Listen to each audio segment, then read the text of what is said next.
He thought it was just another traffic stop, until the man he pulled over called him by name. The sun had just risen over the quiet city streets. Officer Ryan Miller, a man known in the department for his strictness and his arrogance, sipped his coffee, scanning the road for suspicious drivers. To him, that meant anyone who didn't look like they belonged behind a luxury car. A black Mercedes rolled past. Clean, polished, tinted windows. Inside sat a well-dressed black man, calm and collected, driving within the speed limit. But Ryan's eyes narrowed. "Yeah, let's see who you really are," he muttered, turning on his siren. The Mercedes slowed, pulling over smoothly near a small park. Ryan stepped out, chest puffed, badge gleaming in the morning sun. He didn't greet, he commanded. "License and registration," he barked, tapping the window with his flashlight, though it was broad daylight. The driver rolled the window down. His movements were calm, deliberate. His voice deep, measured, respectful. "Good morning, officer." "Is there a problem?" Ryan smirked. "We'll see. This car looks a little too expensive for someone like you." The man raised an eyebrow but said nothing. He handed over his license, steady hand, no fear. His name read Derek Cole. Ryan didn't recognize it, but he would. "Step out of the vehicle," Ryan said, already assuming guilt. The man obeyed, adjusting his tie. As he stepped out, the morning light caught his face. Calm, but his eyes sharp, intelligent. Ryan circled the car, pretending to inspect it. "Where'd you get this ride? You rent it?" he sneered. A few joggers slowed down, watching the scene. The tension was growing. Derek's tone remained even. "Officer, I suggest you check the system before making assumptions." Ryan's radio crackled. "Miller? Status?" a voice asked. He pressed the button. "Just another rich wannabe. Running his plates now." Derek folded his arms, watching silently. There was something unsettling about his calmness, like he knew exactly how this would end. A minute later, the computer pinged. Ryan frowned. The license came up clean, but there was an unusual note attached. "Authorized personnel, Internal Affairs Division." He blinked, unsure if he'd read it right. "Internal Affairs," he whispered under his breath. Before he could react, Derek spoke softly. "Officer Miller, you've made quite a scene this morning." Ryan froze. How do you know my name?" Derek took out a sleek black ID case, flipping it open slowly. The gold emblem of Internal Affairs glinted in the morning light. "Because I've read your file," Derek said. "And today was supposed to be your evaluation day." Ryan's grip on his radio tightened. His confidence vanished in an instant. What's going on here?" he stammered. Derek stepped closer, his voice firm yet calm. "You'll find out soon enough. For now, I suggest you call your captain." The joggers nearby whispered, sensing something extraordinary unfolding. The arrogant officer who moments ago acted untouchable now stood speechless, the weight of his badge suddenly meaningless. And as Ryan reached for his phone with trembling hands, one thought echoed in his mind. His badge couldn't save him this time. Ryan's hand trembled slightly as he reached for his radio. "Captain, I need you at the intersection of 5th and Maple," he said, trying to keep his voice steady. The calm tone from the other end replied, "What's the issue, Miller?" Ryan glanced at Derek, who was standing calmly beside the car, eyes fixed on him like he could read every thought. It's a situation," Ryan stuttered. He ended the call quickly, hiding his panic. Derek stepped forward, his polished shoes clicking against the asphalt. The faint morning breeze ruffled his suit jacket, yet his composure never cracked. "Funny thing about power," he said quietly. "It makes some men think they're untouchable." Ryan clenched his jaw. "Look, I didn't do anything wrong. I just pulled you over for a check." "A check?" Derek raised an eyebrow. "You stopped me for driving while being successful, Officer Miller. Tell me, how many others have you done that to?" Ryan opened his mouth, but no words came out. He could feel eyes on him. A few passers-by had stopped, phones discreetly recording. The once cocky officer now looked small, trapped under the daylight he couldn't hide from. "Delete those videos!" Ryan snapped at the crowd, but his voice cracked. Derek didn't flinch. He kept his gaze locked on him. "Don't bother. The real recording's already in progress." Ryan blinked. "What do you mean?"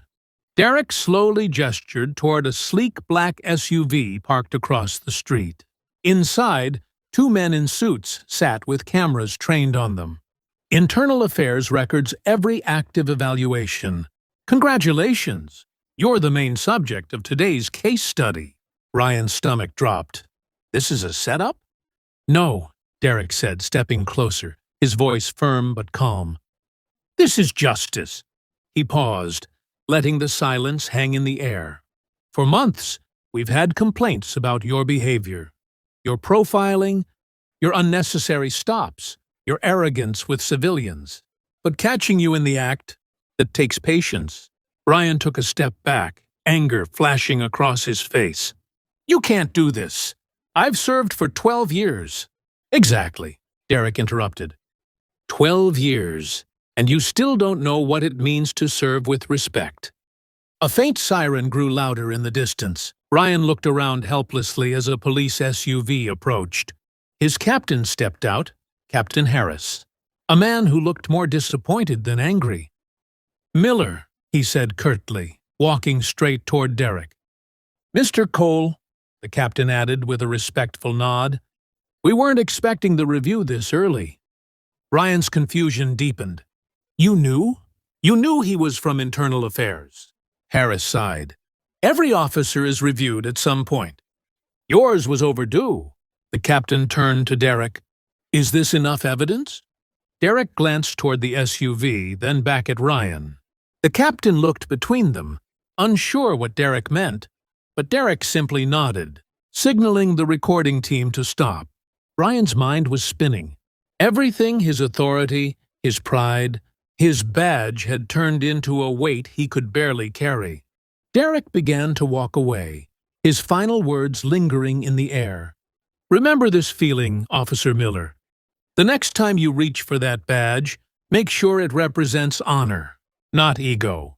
Ryan stood frozen beside his patrol car, the sun climbing higher in the sky, spotlighting his humiliation, and for the first time in years, he realized how powerless he truly was without the truth on his side. But he didn't know. This wasn't over yet, because Derek had one final lesson waiting for him, one that would turn this evaluation into redemption or destruction. "Plenty, but I'm not here to ruin a man.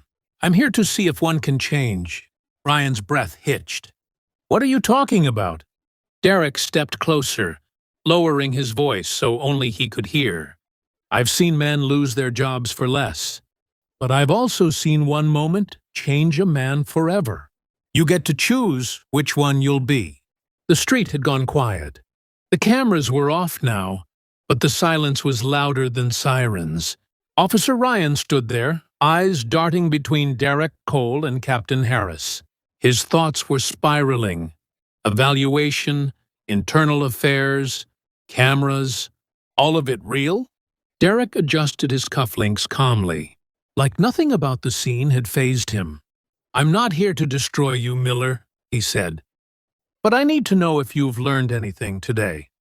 Ryan scoffed, though his voice trembled. "Learned? You humiliated me in front of my captain, in front of civilians." "No," Derek cut in, voice sharp but calm. "You humiliated yourself. All I did was hold up the mirror." For a moment, Ryan had no answer. His anger, his pride, they all crumbled under the weight of truth. Captain Harris looked uneasy. "Mr. Cole, if the test is over, I'll take Officer Miller in for the report." Derek raised his hand. "Not yet. I have one more observation to make." He turned toward Ryan. "You want a second chance?" "Prove it." Ryan frowned. "How?" Derek nodded toward the street. A small commotion was breaking out near a coffee shop across the road. Two men were arguing. One of them, a janitor in an old uniform, the other, A young man in an expensive suit yelling insults loud enough for everyone to hear. "Go handle that," Derek said. "Let's see how you treat someone who doesn't look like they matter." Ryan's heart pounded. He knew this was a trap, another test, another camera maybe. But something in Derek's voice stopped him from arguing. He walked toward the shouting match. "Hey!" Ryan called out.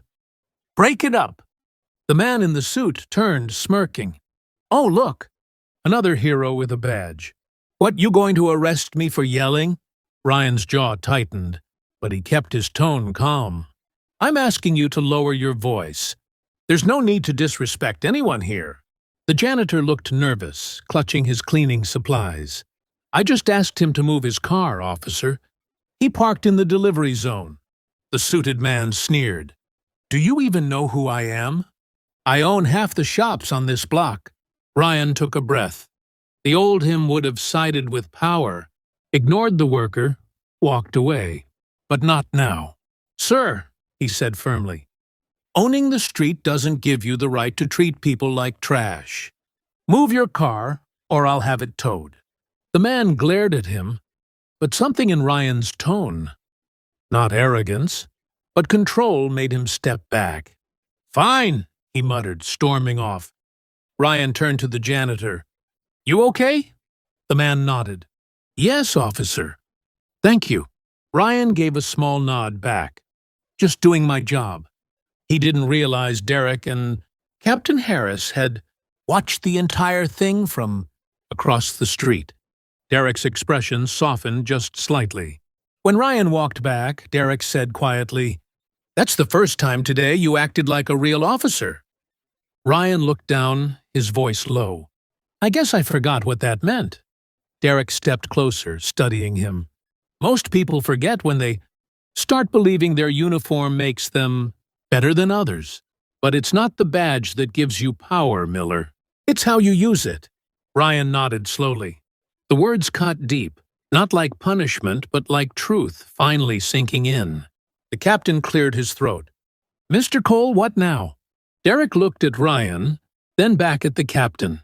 "He keeps his badge, for now, but he'll report to me for retraining, every week, until he earns it." Ryan's eyes widened. "Retraining? With you?" "Yes," Derek said. "Consider it your second chance. Most don't get one." Ryan looked away, struggling to hold back emotion. The weight of humiliation had turned into something else, responsibility. As Derek began walking away, Ryan called out softly, "Sir!" Derek paused, looking back. Ryan hesitated, then said, "Thank you." Derek gave a faint nod. "Don't thank me. Prove me right." And with that, he stepped into his car, the engine humming quietly as he drove off, leaving behind an officer who finally understood the one thing no badge could ever teach: respect. The morning sun had risen higher, painting the street in gold. Officer Ryan stood still, watching Derek's car disappear around the corner. For the first time in years, the silence felt peaceful, not empty. But that peace wouldn't last long, because what Derek Cole left behind wasn't just a warning, it was a mystery. Hours later, Ryan sat in the station locker room, replaying the morning in his mind. Every word Derek said echoed like thunder. "Power makes some men think they're untouchable. You humiliated yourself. I only held up the mirror." Ryan closed his eyes. He'd spent years thinking his uniform made him someone, but today he realized it had made him blind. Just then, Captain Harris entered, holding a sealed envelope. "Cole left this for you," he said quietly, placing it on the bench. Ryan frowned and opened it. Inside was a letter written in clean, sharp handwriting. "Officer Miller, I didn't choose you by accident. Years ago, my younger brother, a law student, was stopped on this same street. He was polite, respectful. But the officer that day didn't see him as a person. He saw a color, a stereotype. My brother didn't make it home that night. That officer's name was in your training records. You were his partner. I don't seek revenge. I seek change. You can't undo the past, but You can decide what kind of man you'll be tomorrow. Your real evaluation begins now. Derek Cole, Internal Affairs Division. Ryan's breath caught. His hands trembled as he read the words again. He remembered that night, faintly. The stop had escalated. A mistake. A tragedy buried under paperwork and excuses. He had told himself it wasn't his fault. But deep down, he had known.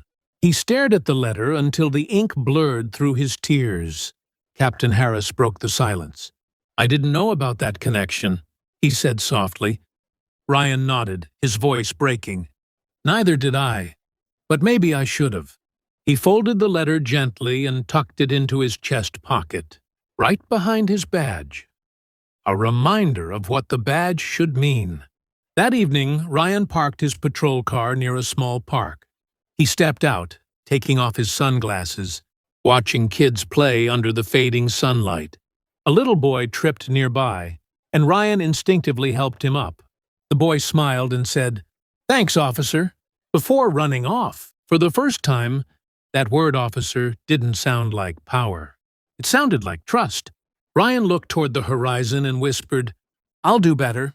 I promise." A soft breeze carried his words away, unseen but heard. Weeks later, Derek Cole stood in his office, reviewing a file labeled Miller, Ryan, Retraining Log. He watched a short clip of Ryan assisting an elderly homeless man across a busy street. No camera crew, no attention, just genuine kindness. A small smile crossed Derek's face. He closed the file. In the reflection of his office window, the same gold Internal Affairs emblem shimmered, the one he once showed Ryan under the morning sun. "Maybe," he murmured, "the badge finally means something. Respect isn't earned by the badge you wear. It's earned by the heart behind it. Change doesn't start when someone tells you to do better. It starts when you finally want to."